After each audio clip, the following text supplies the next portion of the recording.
Hello friends, हमारे zoom institute online channel में आप सभी का स्वागत है। आज मैं आपसे जिस टॉपिक पे बात करने वाला हूँ वो कॉन्जुगेशन है। लास्ट क्लास भी हम कॉन्जुगेशन पे ही बात कर रहे थे और मैंने आपको कॉन्जुगेशन के कुछ मेथड्स बता दिए थे। मैंने आपको कॉन्जुगेशन बता दिया था कि पाई बॉन्ड कॉन्जुगेशन क्या था। दूसरा कॉन्जुगेशन मैंने आपको बताया था वो था पाई बॉन्ड और पॉजिटिव चार्ज के साथ conjugation. I am writing only positive charge. तीसरा था पाई बॉन्ड के साथ निगेटिव चार्ज का कॉन्जुगेशन। चौथा बताया गया था पाई बॉन्ड का लोन पेयर के साथ कॉन्जुगेशन। ये चार कॉन्जुगेशंस मैंने आपसे लास्ट क्लास डिस्कस किए हुए थे और हमने उनके रिजोनेटिंग स्ट्रक्चर कैसे बनते हैं, उनके हाइब्रिड पिक्चर्स कैसे बनाने हैं, काफी अच्छे तरीके से क्लियर किया था। कुछ और कॉन्जुगेशंस पे बात कर रहे हैं जिसमें पांचवा कॉन्जुगेशन है पाई बॉन्ड के साथ ऑड इलेक्ट्रॉन कॉन्जुगेशन। कि अगर पाई बॉन्ड आपके पास है और ऑड इलेक्ट्रॉन हमारे पास है तो उसका कॉन्जुगेशन किस तरीके से होगा। तो पाई बॉन्ड और ऑड इलेक्ट्रॉन कॉन्जुगेशन के साथ अगर हम बात करें तो हमारे पास क्या कंडीशन जुड़ेगी। इस कंडीशन में आइए एक एग्जांपल और ले लेते हैं। हमने ये कंडीशन ले ली, ये ऑड इलेक्ट्रॉन है और मुझे इसका कॉन्जुगेशन क्लियर करना है। अगर मुझे इसका कॉन्जुगेशन क्लियर करना है तो यहां पर अब दो इलेक्ट्रॉन नहीं शिफ्ट करने हैं आपको सिर्फ एक इलेक्ट्रॉन शिफ्ट करना है। तो शिफ्टिंग यहां पे सिर्फ एक इलेक्ट्रॉन की होगी, यानी यहां पे एक इलेक्ट्रॉन इसका, एक इलेक्ट्रॉन इसने बॉन्ड बना लिया, इसके पास ये इलेक्ट्रॉन बच गया। नॉर्मली ये कॉन्जुगेशन जो आपको मिलेगा ये फ्री रेडिकल्स के केसेस में मिलेगा और ये भी रेजोनेंस स्टेबलाइजेशन करने में हेल्प करता है, क्योंकि जो फ्री रेडिकल स्पीसीज होती हैं ये भी अनस्टेबल होती हैं। और अगर फ्री रेडिकल कैसा है, अनस्टेबल सिस्टम है, तो यहां पर भी एक कार्बन पे फ्री रेडिकल था, अब वो दूसरे पे शिफ्ट हो गया, मतलब पहले से सिस्टम को स्टेबिलिटी क्या मिल गई, ज्यादा मिल चुकी है। अब अगर मैं आपसे बात करूं तो 6 टाइप कॉन्जुगेशन क्या होगा। तो 6 टाइप कॉन्जुगेशन होगा कि जब पॉजिटिव चार्ज हो और उससे लिंक जो एटम हो उसके पास लोन पेयर हो या उस पर क्या हो, नेगेटिव चार्ज हो, तो ये पर्टिकुलर एक और कॉन्जुगेशन है। इस कॉन्जुगेशन को आप समझ सकते हो, वो कैसे। हमने कहा चलो उस कॉन्जुगेशन को समझते हैं। यहां पॉजिटिव चार्ज है और ये वाला जो कार्बन है इसके ऊपर लोन पेयर है, तो ये भी पर्टिकुलर कॉन्जुगेशन है। इसे आप कई एग्जाम्पल में बना के कन्वर्ट कर सकते हो कि किस तरीके से एग्जाम्पल लें। तो मैंने एक एग्जाम्पल आपके सामने रखा, CH2 पॉजिटिव, OCH3 और इसके पास लोन पेयर इलेक्ट्रॉन। अब क्या होगा, अब ये लोन पेयर इलेक्ट्रॉन पॉजिटिव के साथ रेजोनेंस में है तो ये अपने इलेक्ट्रॉन डोनेट करेगा। इस डोनेशन से होगा क्या, CH2 double bond OCH3, oxygen पे क्या आ गया, पॉजिटिव चार्ज आ गया। ये जो सिस्टम था ये भी रेजोनेंस का एक सिस्टम है।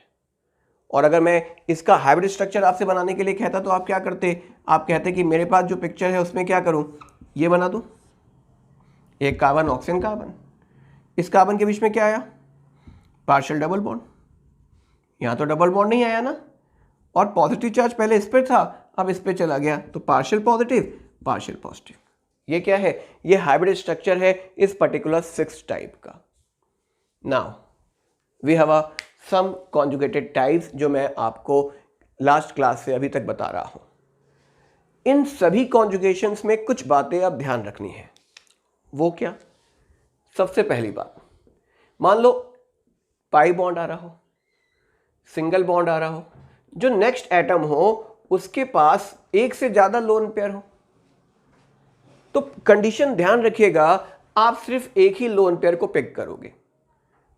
दोनों लोन पेयर रेजोनेंस में काउंट नहीं होंगे, यानी एक रेजोनेंस में काउंट होगा और एक रेजोनेंस में काउंट नहीं होगा। यह जानना बहुत जरूरी है कि ऐसी कंडीशन अगर आएगी तो क्या मिलेगा। जैसे मान लो मेरे पास एक केस आया कुछ, ये हमने कहा क्या इसमें रेजोनेंस है, तो आपने कहा हाँ हमारे पास पाई बॉन्ड के साथ सिंगल बॉन्ड है और फिर लोन पेयर है, लेकिन दो दो लोन पेयर है। तो याद रखिएगा एक लोन पेयर कॉन्जुगेशन में होगा और एक लोन पेयर कॉन्जुगेशन में नहीं होगा। अंडरस्टैंड।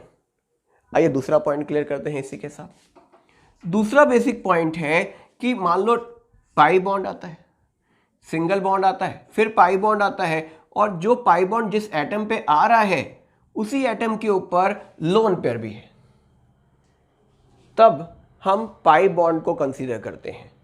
एग्जाम्पल से समझने की कोशिश कीजिएगा तो बेटर वे में समझ आएगा। हमारे पास एक एग्जाम्पल ये है, कंपाउंड पायरिडीन है। आपसे पूछा बताओ इस कंपाउंड में क्या होगा, तो इसका लोन पेयर भी इसके पास है। देखो पाई बॉन्ड सिंगल पाई, पाई सिंगल लोन पेयर, यानी दोनों कॉन्जुगेशन सिस्टम में आ सकते हैं। तो आप पाई को कॉन्जुगेशन में कंसीडर करते हो, हम इसे कंसीडर नहीं करते। इसका मतलब इसका जो लोन पेयर है वो रेजोनेंस में पार्टिसिपेट नहीं करेगा। और ये बहुत इंपॉर्टेंस है, आगे हम बातें करेंगे आपसे एरोमेटिक नेचर के बारे में, तो इसकी बातें जुड़ेंगी, इसके बेसिक कंपाउंड के बारे में, इसके एरोमेटिक स्ट्रक्चर बनाने में, बहुत सारे पॉइंट्स पर हमें ये बातें क्लियर करनी होंगी आगे। तो ये हमारे पास कंडीशन है किसकी, कॉन्जुगेशन की। तो ये 6 सिस्टम्स हैं जहां आप कॉन्जुगेशन देख सकते हो। अब कॉन्जुगेशन आपने समझ लिया, अब बातें आती हैं कि रिजोनेंस स्ट्रक्चर्स बनाए कैसे। उन्हें बनाने के पहले मैं आपके सामने एक बढ़िया सी ट्रिक मेंशन करने वाला हूं। ये ट्रिक है क्या, ये ट्रिक आपको ये बताएगी कि बिना स्ट्रक्चर बनाए आप रिजोनेंस स्ट्रक्चर्स को कैलकुलेट कैसे करोगे, और आप उनके नंबर ऑफ रिजोनेंस स्ट्रक्चर्स को काउंट करने के बाद उनके स्ट्रक्चर बना के भी बातें समझ पाओगे फिर आगे। तो हमारे सामने कई टाइप्स होते हैं, जैसे एनायन टाइप्स होते हैं, SO4 2 negative, PO4 3 negative, carbonate ion etcetera. दूसरे टाइम हमारे पास बेंजीन या बेंजोइड टाइप्स कंपाउंड्स होते हैं, लाइक बेंजीन, नेफ्थलीन, कई तरीके के कंपाउंड्स पे आप बातें करोगे। इसके अलावा आप बातें करोगे कुछ इन टाइप्स के कंपाउंड्स के बारे में भी, जहां पर हेट्रोसाइक्लिक सिस्टम भी होगा, ट्रोपिलियम कार्बोकेटाइन जैसे टाइप्स भी होंगे। और टाइप डी में हमारे पास बेंजीन पे कोई ग्रुप लग जाए, नेफ्थलीन पे कोई ग्रुप लग जाए, तो आप कैसे कैलकुलेट करोगे नंबर ऑफ रिजोनेंस स्ट्रक्चर्स को। तो एक एक करके हम इन टाइप्स पे आपसे बातें करने वाले हैं। हम शुरुआत करेंगे सबसे पहले टाइप ए के साथ। टाइप 1 पे बात करते हैं कि आप इनके रिजोनेंस स्ट्रक्चर्स को काउंट कैसे करोगे बिना बनाए हुए। हमारे पास सबसे पहला स्ट्रक्चर दिया हुआ है SO4 2-। जो ट्रिक है वो आपको अप्लाई करने के लिए मुझे देखना पड़ेगा कि मैं किस तरीके से क्वेश्चन को सॉल्व कर रहा हूं। सबसे पहले आपको 2 बातें यहां पे ध्यान से देखनी होंगी। एक देखनी होगी number of oxygen atom,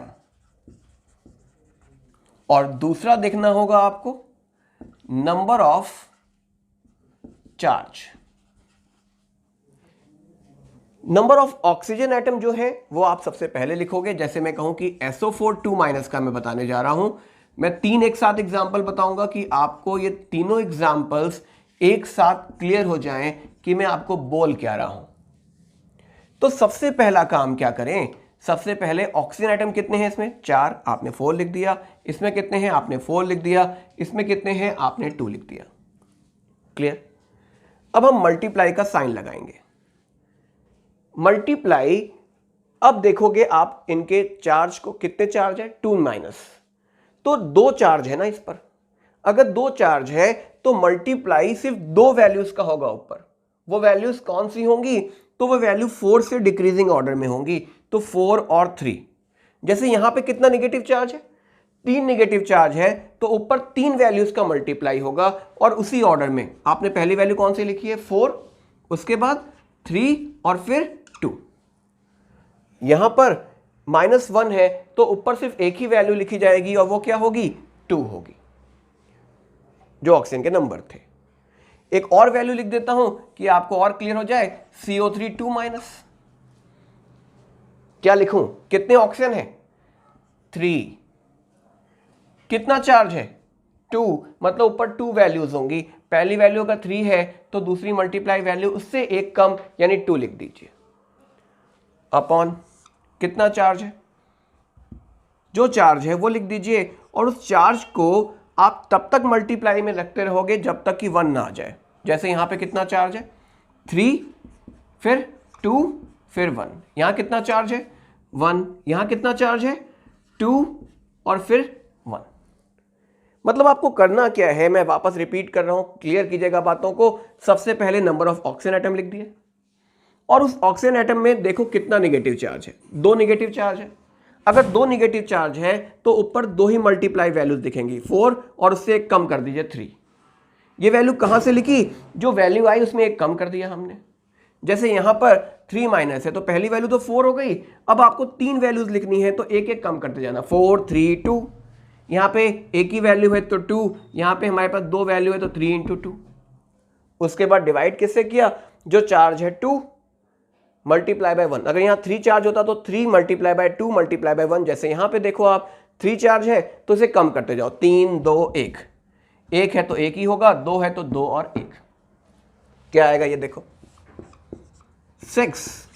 SO4 2 negative के 6 रिजोनेंस स्ट्रक्चर्स बनते हैं। यहां पर देखो 4 PO4 3 माइनस के 4 रिजोनेंस स्ट्रक्चर बने हैं, और कल मैंने बनाए थे आपके सामने ये वाले। NO2 के 2, कार्बोनेट आयन के 3। तो हमने आपको बता दिया SO4 के 6, PO4 के 4, CO3 के 3, NO2 माइनस के 2। अब आपका काम है इन तीनों के रिजोनेंग स्ट्रक्चर्स कैलकुलेट कीजिए और मुझे कमेंट में मेंशन कीजिए। जब आप कमेंट में मेंशन करोगे तो मुझे ये क्लियर हो जाएगा कि आपको ये क्लियर हुआ या नहीं हुआ। कंडीशन 2, अब अगर आपके सामने नॉर्मल बेंजीन या बेंजीन रिंग जैसे ही स्ट्रक्चर्स बन जाते हैं और मैं इससे पूछता है बताओ इसमें कितने रिजोनेंग स्ट्रक्चर्स बनते हैं, तो आपको सिर्फ करना क्या है, काउंट द वर्टिकल लाइंस। आसान है बहुत सारा। कितनी वर्टिकल लाइंस है, 2, तो 2 रिजोनेंग स्ट्रक्चर बनते हैं बेंजीन के। नेफ्थलीन में आओ काउंट करते हैं, 1 vertical line, 2 vertical line, 3 vertical line, तो कितने बनेंगे 3। एंथ्रासीन में कितने बनेंगे, 1 vertical line, 2 vertical line, 3 vertical line, 4 vertical line, तो 4। और फेनेथ्रीन में कितने बनेंगे, तो आपके देख सकते हो 1 vertical line, 2 vertical line, 3 vertical line, 4 vertical line और एक और वर्टिकल लाइन भी है 5।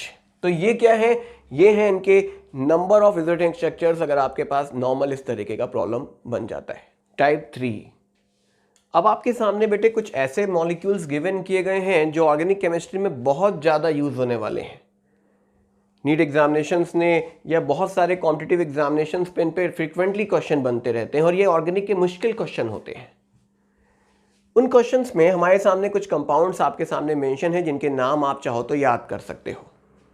इन कंपाउंड्स के अगर रिजोनेंग स्ट्रक्चर्स निकालने की बात आपसे पूछी जाती है तो ये बात समझिए कि ये कंडीशन है कब लगानी है। ये तब लगानी है जब रिंग के अंदर कोई पॉजिटिव नेगेटिव चार्ज या लोन पेयर रेजोनेंस में पार्टिसिपेट करता हो। जैसे ये पॉजिटिव चार्ज कॉन्जुगेशन में है ना डबल बॉन्ड के, ये लोन पेयर कॉन्जुगेशन में है ना पाई बॉन्ड के, ये लोन पेयर कॉन्जुगेशन में है ना पाई बॉन्ड के, ये नेगेटिव चार्ज है ना कॉन्जुगेशन में पाई बॉन्ड के। क्या ये लोन पेयर कॉन्जुगेशन में था, आपने कहा नहीं, मतलब इस पर ये कंडीशन अप्लाई नहीं होनी है। तो इस पे कौन सी कंडीशन अप्लाई होगी, तो ये वाला तो नाइट्रोजन अप्लाई नहीं हो रहा हमारे सिस्टम में, इसका कोई रेजोनेंस नहीं है। तो कितनी वर्टिकल लाइंस हैं, 2 वर्टिकल लाइंस हैं, मतलब इसके तो स्ट्रक्चर 2 बनते हैं। लेकिन इनके कैसे बनेंगे, इनको बनाने के लिए हमारे पास 2 तरीके हैं। पहला, आप इनके कॉर्नर्स गिन लो, कितने कॉर्नर्स हैं, 1 2 3 4 5 6 7 7। इसके कितने कॉर्नर हैं, 1 2 3 4 5 5। इसके कितने कॉर्नर है, 5। इसके कितने कॉर्नर है, 5। तो बहुत आसान है ना, आप कॉर्नर गिनोगे आपको नंबर ऑफ रिजोनेंग स्ट्रक्चर्स मिल जाएंगे। अब एक और तरीके से भी आप इसे कर सकते हो। ये कंडीशन मैं आपको इसलिए बता रहा हूं क्योंकि हमारे सामने आगे आने वाले क्वेश्चन जरा से कॉम्प्लेक्स भी बन सकते हैं।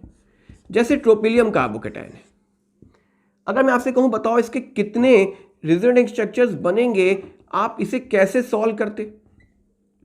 तो इसको सॉल्व करने के लिए हमने कहा कि चलो एक तरीका देखते हैं, इनको नंबर दे देते हैं 1 2 3 4 5 6 और 7। जब भी आप रिजोनेंग स्ट्रक्चर बनाते हो तो उसके लिए सबसे इंपॉर्टेंट कंडीशन है कि पॉजिटिव चार्ज जहां से शुरू हुआ ना एंड वहीं पे होना चाहिए, मतलब जो चार्ज या लोन पेयर जो भी था वो वहीं पे एंड होना चाहिए। तो 1 वाला रिजोनेंस में है। आप जानते हो कि कॉन्जुगेशन में हमेशा एक नंबर छोड़ के आगे बढ़ते हैं हम लोग।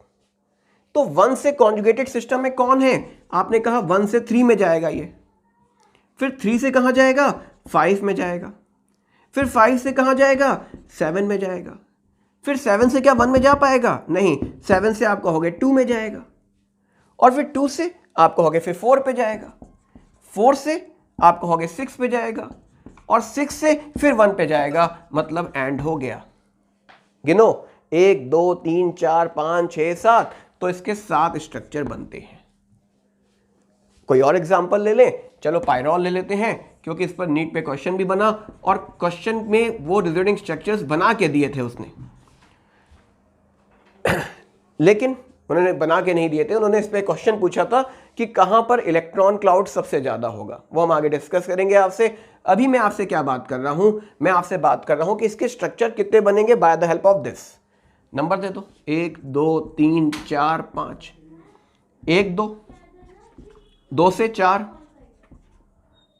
4 से क्या हम 1 पे पहुंच गए? तो आप कहोगे कि 1 से 2 पे नहीं जा सकते थे ना, ये पैटर्न गलत था हमारा। हमें क्या करना था? हमें 1 से 3 पे जाना था। 3 से कहां जाना था? 5 पे, 1 छोड़ के। फिर 5 से 1 पे नहीं आ पाए, 5 से कहां गए आप? 2 पे गए। फिर 2 से कहां गए आप? 4 पे, और 4 से आप पहुंच गए अपने नाइट्रोजन तक, यानी 1 तक पहुंच गए। कितने हो गए? 5 हो गए। तो ये हमारे पास एक मेथड है जिससे आप नंबर ऑफ रिजोनेटिंग स्ट्रक्चर्स को कैलकुलेट कंडीशन पे आ रहे हैं। नॉर्मल ये केस आप सबसे ज़्यादा देखते हो कि बेंजीन पे कोई ग्रुप लगा है। मैंने इसे O- लगा दिया है, क्योंकि मैंने इसलिए O- लगा दिया क्योंकि 2015 में जी एडवांस का एक पर्टिकुलर क्वेश्चन हमारे सामने आया था और बहुत बड़ा प्रॉब्लम बना था बच्चों के सामने इसका। तो मैं आपके सामने बातें कर रहा हूँ कि क्या करें, इस पर कैसे ट्रिक अप्लाई करें। नॉर्मली ऑर्गेनिक केमिस्ट्री में हर जगह बेटे ट्रिक अप्लाई नहीं होती, लेकिन फिर भी कुछ केसेस में हम ट्रिक्स पे जो बातें कर रहे हैं वहाँ पे ये 100% अप्लाई हो जाती है और इन्हीं के ऊपर क्वेश्चन बनते हैं। अगर आप कुछ ऐसे एक्सेप्शंस ला के बैठ जाओ कि नहीं यार इस पर भी ट्रिक अप्लाई करनी है, इस पर भी ट्रिक अप्लाई करनी है, तो ट्रिक का मतलब ये नहीं होता कि सबका रिजल्ट है। लेकिन ट्रिक से हम ये कोशिश करते हैं कि इन मॉलिक्यूल्स की ट्रिक देख ली तो हमें पता लग गया कि इतने को होता है। 1-2 ट्रिक्स पे अप्लाई नहीं होते, लेकिन मैं उनको भी अभी आपके सामने आगे लूंगा कि आप कहाँ कहाँ प्रॉब्लम कर सकते हो ट्रिक के आगे। अब हमारे सामने ये कुछ क्वेश्चंस आ गए और आपसे कहा बताओ रिजोनेटिंग स्ट्रक्चर्स कितने बनेंगे।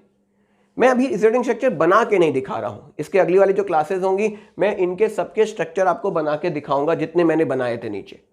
लेकिन अभी मैं आपको सिर्फ बता रहा हूं कि कैलकुलेट कैसे करें जस्ट बाय अ ट्रिक। तो आपको क्या करना है, आपको इस रिंग को नंबर दे देना 1 2 3 4 5 और 6। अब क्या होगा? अब अगर मैं आपसे बात करूं तो आप कहोगे कि ऑक्सीजन रेजोनेंस में है ना पाई बॉन्ड के, तो ऑक्सीजन का कॉन्जुगेटेड एटम हमारे पास नंबर 2 का होगा। तो आप कहोगे ऑक्सीजन से हम कहां पहुंचे? 2 पे पहुंचे। 2 से कहां पहुंचे? 4 पे पहुंचे। 4 से कहां पहुंचे? 6 पे पहुंचे। और 6 से हम वापस ऑक्सीजन पे पहुंच गए। कितने हो गए? 4। इसे भी काउंट किया, यहां पर 5 हो गए। एक बड़ा कंफ्यूजन सा आ गया कि सर आपने इसके पहले जिन आयंस को लिया था उसमें तो आपने इस स्ट्रक्चर को अलग से नहीं गिना था। जैसे मैंने 1 2 3 4 5 6 7 लिखा था, मैंने कहा था 1 को कॉन्जुगेशन में लो किसके साथ? 3 के साथ। फिर 3 किसके साथ कॉन्जुगेशन में था? 5 के साथ। फिर 5 किसके साथ कॉन्जुगेशन में था? 7 के साथ। फिर 7 किसके साथ कॉन्जुगेशन में आएगा? 2 के साथ। फिर 2 किसके साथ आया था? 4 के साथ। 4 किसके साथ आया था? 6 के साथ। और 6 फिर 1 के साथ आया था। हमने कहा 7, मैंने कहा इसे नहीं गिना मैंने, लेकिन यहां पे आप कहते हो कि एक काउंट कर लो एक्स्ट्रा। ऐसा क्यों? ऐसा इसलिए क्योंकि जो इसका पहला स्ट्रक्चर होगा ना वो इस तरीके का बनेगा, और जो लास्ट वाला स्ट्रक्चर बनेगा जो एग्जैक्टली वापस ऑक्सीजन को वहां पहुंचा देगा माइनस, उनके बॉन्ड्स पोजीशन चेंज हो जाएंगे।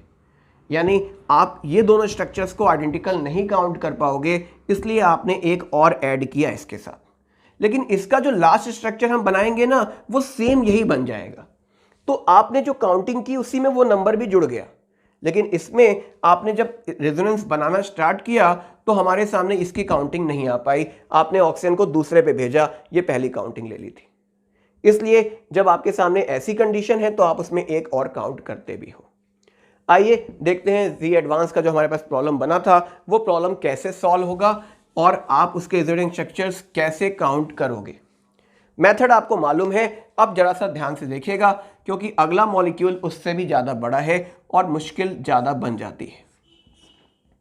हमारे सामने ये माइनस चार्ज सिस्टम है और ये पर्टिकुलर सिस्टम है।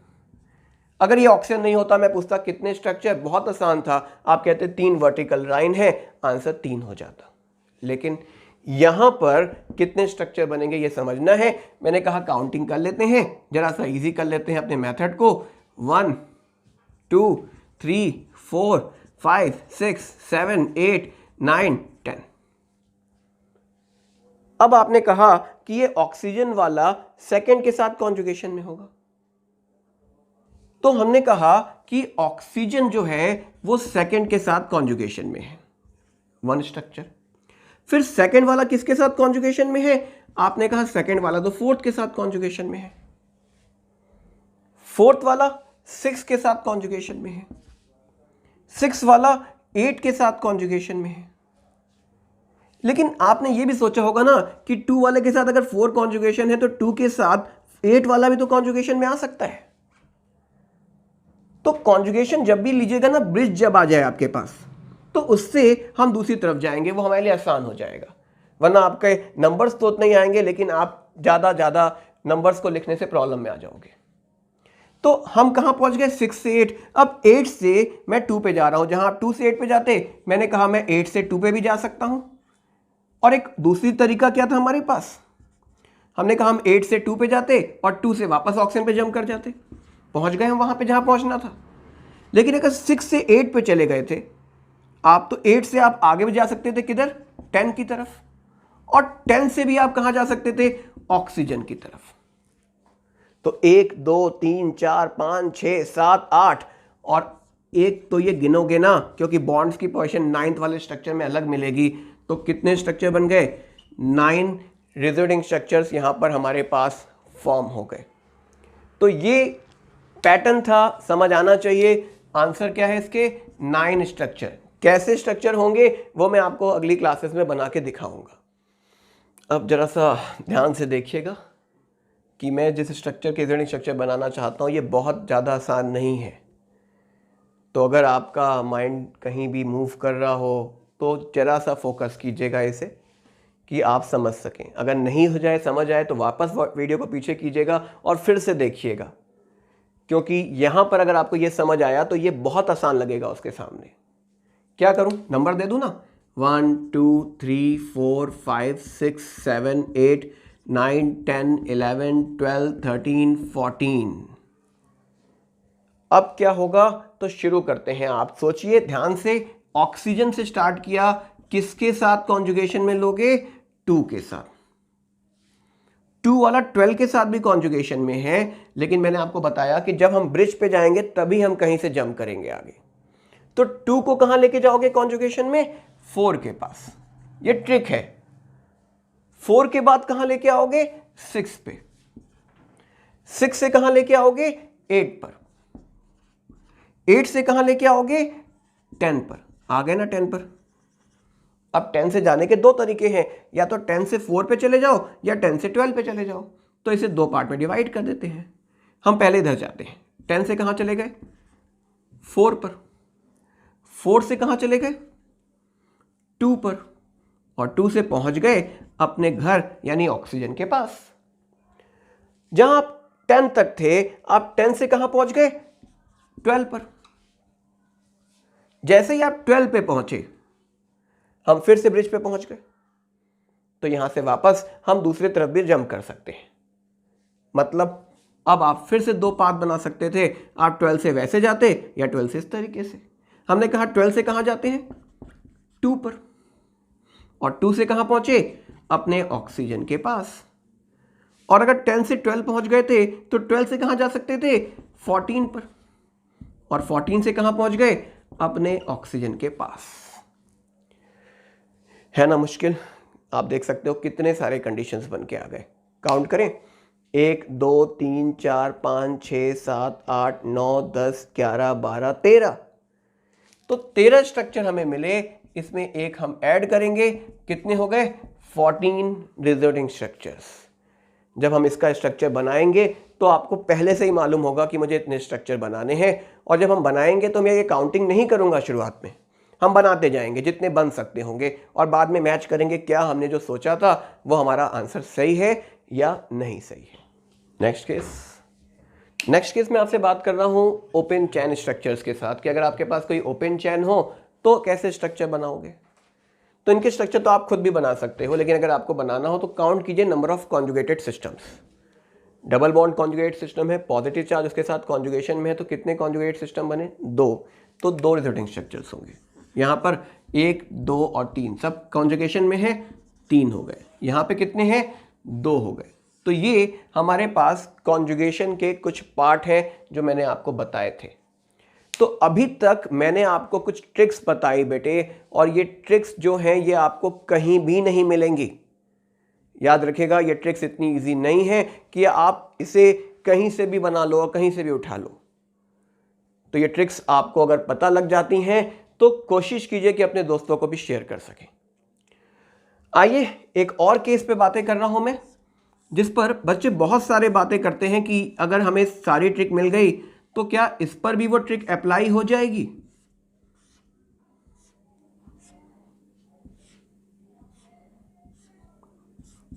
हाँ जी, एजोलीन ये एक एरोमेटिक कंपाउंड है। जब हम एरोमेटिक सिस्टम पे बातें करेंगे ना तो इस पर डिस्कशन आएगा। बात होती है कि पूछा बताओ इसमें कितने स्ट्रक्चर बनेंगे, तो ना बेंजीन जैसी थोड़ी है ये कि आप बेंजीन वाला स्ट्रक्चर लगाओगे कि वर्टिकल लाइन गिनेंगे और आंसर कर लेंगे, वो नहीं हो सकता। लेकिन अगर मैं बात करूं कि इसमें नॉन पोलर स्ट्रक्चर कितने बनेंगे, नॉन पोलर मतलब जिनमें चार्ज नहीं आएगा, तो नॉन पोलर स्ट्रक्चर इसके 2 बनते हैं, और इसके जो पोलर स्ट्रक्चर होते हैं वो भी 2 बनते हैं, और वो हमें बनाने पड़ते हैं। जब मैं रिजल्टिंग स्ट्रक्चर बनाऊंगा तो मैं आपको शो करके दूंगा इसके स्ट्रक्चर्स। तो अभी क्लियर रखिएगा, वो ट्रिक लग गई वर्टिकल लाइन वाली अगर सिर्फ आपसे कहता नॉन पोलर मतलब पॉजिटिव नेगेटिव चार्ज ना आए, सिर्फ बॉन्ड डीलोकलाइजेशन हो रहा हो।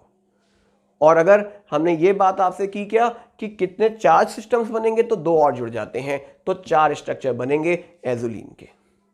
तो ये बातें हमने आपसे जानी, हमने आपको बताई क्या कि आप रेजोनेटिंग स्ट्रक्चर्स को काउंट कैसे करोगे। अगर आपको काउंटिंग अच्छी लगी हो, आपको समझ आती हो बातें, तो जो क्वेश्चन पूछे गए उनके आंसर जरूर कमेंट में कीजिएगा। बातें जरा सी मुश्किल है तो कोशिश कीजिए कि 4 से 5 बार देख लें कि नंबर ऑफ रिजल्टिंग स्ट्रक्चर्स जैसे ही आए आपके माइंड में सेट हो कि हाँ मुझे मालूम है how to calculate the number of resulting structures. Next class मैं आपको रिजल्टिंग स्ट्रक्चर्स बनाना सिखाने वाला हूं कि बनेंगे कैसे वो स्ट्रक्चर्स, और हम उनकी स्टेबिलिटी चेक करेंगे जो कि बहुत इजी होगी। अगर आप बुक्स में पढ़ोगे या आप दूसरे साइट्स पे जाके देखते हो तो बहुत मुश्किल तरीके से बताया जाएगा। हम एक बहुत सिंपल वे में आपको बताएंगे कि हाउ टू नो कि कौन सा स्ट्रक्चर ज़्यादा स्टेबल है, कौन सा कम।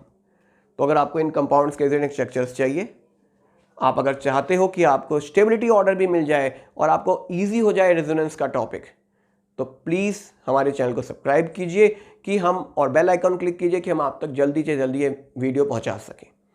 अगर आपको वीडियो अच्छी लगी हो तो प्लीज़ शेयर कीजिएगा, कुछ कमेंट कीजिएगा और लाइक बटन को जरूर क्लिक कर दीजिएगा। That's all, thank you.